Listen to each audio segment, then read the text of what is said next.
السلام ورحمۃ اللہ. جی بسم اللہ.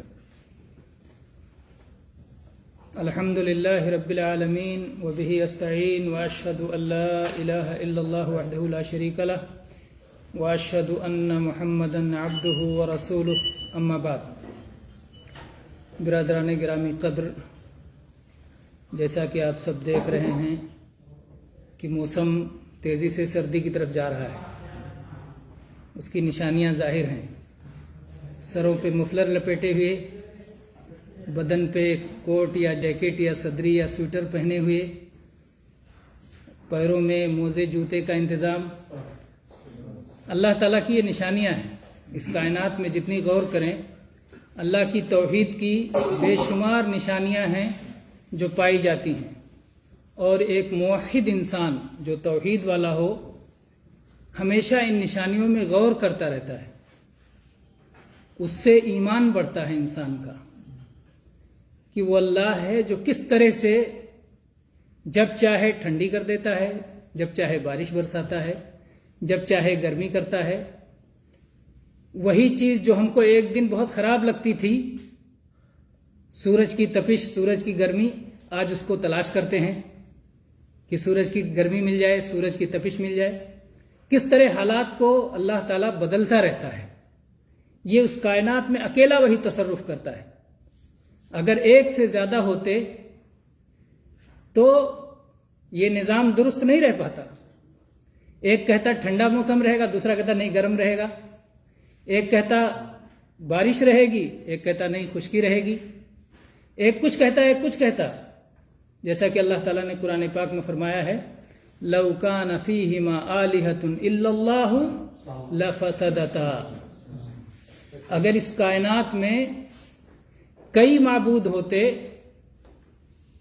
تو اس کائنات میں فساد ہو جاتا، خرابی ہر طرف ہوتی، کہیں سدھار دکھائی نہیں دیتا، کوئی سسٹم صحیح طریقے سے نہیں چلتا. ایک اللہ ہے، وہی سر جھکانے کے لائق ہے، وہی سچا معبود ہے، اسی کا حکم اس کائنات میں چلتا ہے. اللہ تعالیٰ نے فرمایا الا لہ الخلق والامر. خبردار، پیدا کرنے والا بھی وہی اور حکم دینے والا بھی وہی. جس طرح وہ پیدا کرنے والا ہے اسی طرح سے ہم مانتے ہیں کہ وہ پیدا کرنے والا ہے. اور اس کائنات میں اکثر لوگ اس بات کو مانتے ہیں کہ پیدا کرنے والا ایک ہے. اس میں زیادہ اختلاف نہیں ہے. اختلاف یہاں شروع ہوتا ہے جب کہا جائے کہ اسی پیدا کرنے والے کا حکم بھی مانو. الامر، شریعت، قانون اسی اللہ کا ماننا ہے. اور وہ سب سے اہم چیز جس کے لیے ہمیں پیدا کیا ہے وہ کیا ہے کہ سارے بندے اسی ایک کے آگے سر جھکائیں، اسی کی توحید کو اپنائیں، اس کے سوا اور کسی کی عبادت نہ کریں، کسی سے دعا نہ کریں، اور کسی کے لیے اپنے عبادت کا کوئی بھی انداز کسی اور کے لیے نہ اپنائیں. یہ اس کا مقصد ہے. بہرحال کہنا یہ ہے کہ یہ سردی کے موسم میں بہت سارے مسائل ہیں جو ہمیں جاننے کی ضرورت پڑتی ہے. سب سے پہلا مسئلہ تو یہ کہ اللہ تعالیٰ جس نے ہمیں پیدا کیا ہے وہ ہماری کمزوریوں کو جانتا ہے. اس لیے ہماری کمزوریوں کے حساب سے اس نے شریعت میں ہمارے لیے سہولت رکھی ہے. جب ہمارے لیے پریشانی آتی ہے تو اللہ تعالیٰ کی طرف سے سہولت آتی ہے. کیا پریشانی ہو سکتی ہے سردیوں کے موسم میں؟ دو بڑا حکم ہے. ایمان کے بعد سب سے پہلا فریضہ کون سا ہے؟ صلاۃ. اور صلاۃ کس عمل کے بغیر قبول نہیں؟ طہارت کے بغیر. لا تقبل صلاۃ بغیر طہور. پاکی کے بغیر، طہارت کے بغیر کوئی صلاۃ قبول نہیں. اور طہارت کے لیے اللہ تعالیٰ نے پانی نازل فرمایا. وَأَنزَلْنَا مِنَ السَّمَاءِ مَاءً طَهُورًا. ہم نے آسمان سے پاک کرنے والا پانی اتارا ہے. جب ٹھنڈک عام ہوتی ہے تو پانی بھی ٹھنڈا ہو جاتا ہے. گرمی میں پانی سے نہاتے بڑا مزہ آتا ہے، ضرورت بے ضرورت آدمی نہاتا رہتا ہے، بدن پہ پانی ڈالتا رہتا ہے. لیکن جب سردی ہو جائے، اور معمولی سردی نہیں بلکہ سخت سردی، بعض جگہوں پر ٹمپریچر 0 یا اس سے نیچے چلا جاتا ہے، صبح جب نل کھولتے ہیں تو نل جمع ہوا رہتا ہے، اس سے پانی نہیں آتا کیونکہ پانی جمع ہوا رہتا ہے. اتنی سخت ٹھنڈک پڑتی ہے. ایسی صورت میں وہ کیا کریں؟ پانی گرم کر کے اسے استعمال کریں، گرم پانی سے وضو کریں، یا گرم پانی مہیا نہیں ہے تب کیا کریں؟ تو شریعت نے اس کے لیے ہمارے سامنے رخصت رکھی ہے کہ اگر پانی استعمال کرنے میں مشقت ہے، ٹھنڈی ہے، کیسی کیسی مشقت ہو سکتی ہے؟ مثال کے طور پر ایک آدمی بیمار ہے، اگر بیمار آدمی ٹھنڈے پانی سے غسل کرے گا یا ٹھنڈے پانی سے وضو کرے گا تو اس کی بیماری ٹھیک ہونے میں، بیماری سے شفایاب ہونے میں اس کی مدت بڑھ جائے گی۔ کہا کہ ٹھیک ہے، اب اگر ٹھنڈا پانی سے بچو یا پانی سے بچو تو 1 ہفتے میں ٹھیک ہو جاؤ گے، اور پانی سے نہ بچو تو 3 ہفتہ لگے گا۔ تو بیماری سے شفایاب ہونے کی مدت بڑھ جائے گی۔ شفایابی کی مدت اگر طویل ہو سکتی ہے تو یہ بھی ایک قسم کا ضرر ہے۔ بیماری کے حالت میں بہت سارے کام ہم ایسے نہیں کر سکتے جو صحت کی حالت میں کر سکتے ہیں، تو یہ ایک مشقت ہے۔ اگر بیماری سے شفایابی میں تاخیر ہونے کا خطرہ ہے تو اس کی وجہ سے اللہ تعالیٰ کی طرف سے آپ کو رخصت مل جاتی ہے۔ یا ایک آدمی صحت مند ہے لیکن بیمار پڑ سکتا ہے پانی کی وجہ سے، تو ایسی صورت میں اللہ تعالیٰ کی طرف سے رخصت آ جاتی ہے۔ اللہ تعالیٰ نے فرمایا وَلَا تَقْتُلُوا أَنفُسَكُمْ إِنَّ اللَّهَ كَانَ بِكُمْ رَحِيمًا، اپنے آپ کو مارو نہیں، اپنے آپ کو قتل نہ کرو، اللہ تم پر مہربان ہے۔ اسی لیے اللہ تعالیٰ نے فرمایا یرید اللہ بکم اليسر ولا یرید بکم العسر، اللہ تعالیٰ آسانی چاہتا ہے، اللہ تعالیٰ مشکل اور دشواری نہیں چاہتا۔ اللہ نے جو یہ احکام دیے ہیں، قوانین دیے ہیں، اللہ تعالیٰ بندے کی جان نہیں لینا چاہتا، امتحان لینا چاہتا ہے۔ بس یہ دیکھنا چاہتا ہے کہ بندہ میرے حکم پہ کتنا چلتا ہے یا اپنی خواہش کے پیچھے کتنا چلتا ہے۔ تو بہرحال جہاں بھی مشکل آئی اللہ نے آسانی کر دی۔ بیماری بڑھ جانے کا خطرہ ہے، یا بیمار پڑ جانے کا خطرہ ہے، یا شفا میں تاخیر کا خطرہ ہے، یا سخت مشقت جو عام حالات میں انسان کو نہیں اٹھانا پڑتا ہے۔ کچھ نہ کچھ مشقت تو ہمیشہ اٹھانا پڑتا ہے، انسان ہے دنیا میں تو کچھ نہ کچھ تکلیف رہتی ہے، لیکن ایک خلاف عادت زیادہ مشقت ہو، اگر زیادہ مشقت کا خطرہ ہو تو بھی، سخت سردی ہو، سخت ٹھنڈک ہو تو بھی اللہ تعالیٰ کی طرف سے سہولت آ جائے گی، اور آدمی غسل کے بدلے تیمم کر سکتا ہے، وضو کے بدلے تیمم کر سکتا ہے۔ تیمم کا طریقہ تو جانتے ہوں گے، زمین پہ 2 بار ہاتھ ماریں، جھاڑ دیں، مٹی لگانا مقصد نہیں ہے، مقصد اللہ کے حکم پہ عمل ہے۔ اس کے بعد میں چہرے پہ مسح کر لیں اور ہاتھوں پہ مسح کر لیں، ہو گیا تیمم، اتنا ہی ہے۔ بہت سارے لوگ تیمم کا طریقہ نہیں جانتے، اس لیے کہ بہت کم اس کی ضرورت پڑتی ہے، لیکن یہاں الحمدللہ جب لوگ آتے ہیں اور ڈیزرٹ وغیرہ میں جاتے ہیں، کبھی پانی میں مشقت ہوتی ہے، خالی پینے کا پانی ہوتا ہے، یا اور ایسے حالات آتے ہیں تو تیمم کرنے کی ضرورت ہوتی ہے۔ تو تیمم کا یہ طریقہ ہے، یہ طریقہ ہے، ایک بار زمین پہ ہاتھ ماریں، جھاڑ دیں، چہرے پہ مسح کر لیں اور ہاتھوں پہ مسح کر لیں، بس یہیں تک، کلائیوں تک، پورا نہیں، یہاں تک مسح نہیں کرنا ہے، اور ایک ہی بار زمین پہ ہاتھ مارنا کافی ہے۔ تو یہ ایک عبادت ہے، عبادت کا جیسا طریقہ سکھایا گیا وہی کافی۔ عمر رضی اللہ عنہ کا واقعہ عمار بن یاسر رضی اللہ عنہ کے ساتھ جو ہوا آپ نے سنا ہوگا کہ ایک بار سفر میں تھے دونوں صحابی، عمر رضی اللہ عنہ اور عمار بن یاسر رضی اللہ عنہ، اور ضرورت پڑ گئی غسل کی۔ یہ مسئلہ معلوم تھا کہ وضو کے بدلے تیمم کر سکتے ہیں، لیکن غسل کے بدلے بھی تیمم کر سکتے ہیں، یہ نہیں معلوم تھا۔ تو ان لوگوں نے ایک اندازہ لگایا، قیاس کیا کہ شاید جس طرح وضو میں اعضائے وضو کے کچھ حصے پر مٹی لگا لیتے ہیں، ایسے غسل میں اگر بدن کا کچھ حصہ مٹی لگ جائے، یعنی لوٹ پوٹ لیں، تو غسل کے برابر ہو جائے گا۔ تو عمار بن یاسر رضی اللہ عنہ لوٹ لیے زمین پہ، اور اس کے بعد انہوں نے صلاح پڑھ لی، اور عمر رضی اللہ عنہ نے کہا نہیں، میں ایسا نہیں کروں گا، پانی ملے گا تب غسل کروں گا، اس کے بعد پڑھوں گا۔ تو انہوں نے لیٹ کیا، اس کے بعد جب پانی ملا تو غسل کر کے عمار بن یاسر رضی اللہ عنہ، چونکہ مسئلہ پورے طرح سے نہیں معلوم تھا، اس لیے انہوں نے پھر لوٹایا، ایک بار پھر پڑھا غسل کرنے کے بعد، ایک بار پڑھ چکے تھے لوٹ پوٹ کے، اور ایک بار غسل کرنے کے بعد پڑھا، اور عمر رضی اللہ عنہ نے غسل کرنے کے بعد ایک ہی بار پڑھا۔ پھر نبی صلی اللہ علیہ وسلم کے پاس پہنچے تو نبی صلی اللہ علیہ وسلم سے اپنا اپنا مسئلہ بیان کیا تو اللہ کے نبی صلی اللہ علیہ وسلم نے فرمایا کہ تمہیں دوہرا ثواب ہے عمار رضی اللہ عنہ کے لیے، اور کہا کہ آپ لوگوں کے لیے اتنا کرنا کافی تھا کہ زمین پہ ہاتھ مارتے اور چہرے پر اور ہاتھ پہ مسح کر لیتے، تو یہ غسل کی طرف سے کافی تھا۔ تو بہرحال تیمم غسل کی طرف سے بھی ہو سکتا ہے اور تیمم وضو کی طرف سے بھی ہو سکتا ہے، یہ مسئلہ ان سردیوں کے دنوں میں جاننے کی ضرورت ہے، دوسرا مسئلہ جو ان سردیوں کے دنوں میں جاننے کی ضرورت ہے وہ یہ کہ آگ جو ہماری دوست ہے کہ دشمن،